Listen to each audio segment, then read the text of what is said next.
राजस्थान की सियासत में वसुंधरा राजे की अहमियत काफी रही है। हाल ही में लोकसभा चुनाव में वसुंधरा राजे खुद को अपने बेटे की सीट झालवाड़ा तक सीमित रखा। इसके बाद काफी सवाल खड़े हुए। रविवार 7 जुलाई को ही सतीश पुनिया ने वसुंधरा राजे की अनदेखी पर अपनी प्रतिक्रिया देते हुए कहा कि मैं देखी और अनदेखी की परिभाषा क्या है वो मुझे नहीं पता, लेकिन उनको लेकर यह जरूर कहना चाहूंगा कि पार्टी ने उन्हें अटल बिहारी वाजपेयी सरकार में केंद्र में मंत्री पद की जिम्मेदारी दी और 2 बार प्रदेश का मुख्यमंत्री बनाया।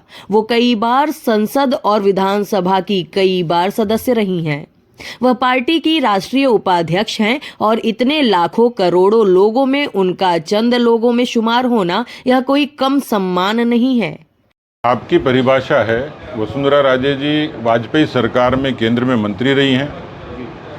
वो लोकसभा और विधानसभा में अनेक बार सदस्य रही हैं, 2 बार मुख्यमंत्री रही हैं और इसलिए उसको आप इग्नोरेंस कहेंगे तो फिर कोई डेफिनेशन नहीं होगी। और ये जो आपने इलेक्शन लड़ा 25 सीटों पर, पार्टी किसी को भी कैंडिडेट ने इनवाइट नहीं किया कि वसुंधरा राजे को कहीं आपने स्टार प्रचारक में रखा, ना वसुंधरा राजे किसी पे गई, सिर्फ झालावाड़ को उलझ के रह गई, तो इग्नोरिंग तो है सर। ये आपकी डेफिनेशन है।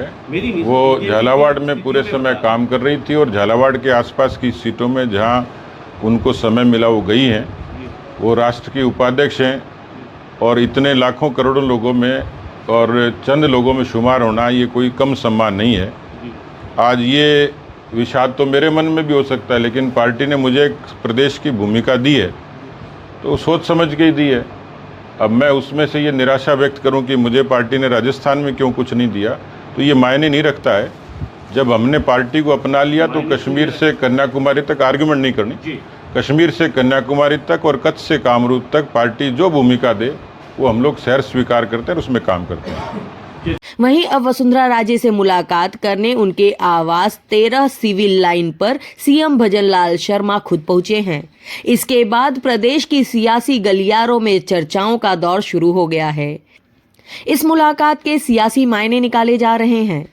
10 जुलाई को राजस्थान विधानसभा में भजनलाल सरकार अपना पहला पूर्ण बजट पेश करने वाली है। ऐसे में माना जा रहा है कि वसुंधरा राजे से मुलाकात कर बजट को लेकर भजनलाल शर्मा चर्चा कर रहे हैं। वसुंधरा राजे राजस्थान की पूर्व मुख्यमंत्री रही हैं, इस वजह से भजनलाल शर्मा खुद उनसे शायद बजट पर सलाह लेने पहुंचे हैं। लोकसभा चुनाव में वसुंधरा राजे का अकेले और अलग चलना बीजेपी को राजस्थान में काफी नुकसान पहुंचाया है। अब राजस्थान में 5 विधानसभा सीटों पर उपचुनाव होना है।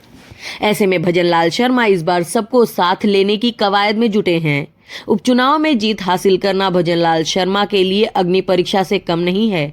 इस वजह से शायद भजनलाल शर्मा को भी वसुंधरा राजे की अहमियत का पता चल चुका है।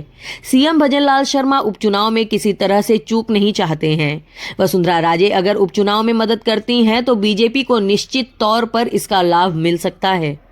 राजस्थान में देवली, उनियारा, दौसा, झुंझुनू, 84 और ख्यूसर विधानसभा सीट पर उपचुनाव होना है। ऐसे में बीजेपी के लिए 5 सीट काफी अहमियत रखता है।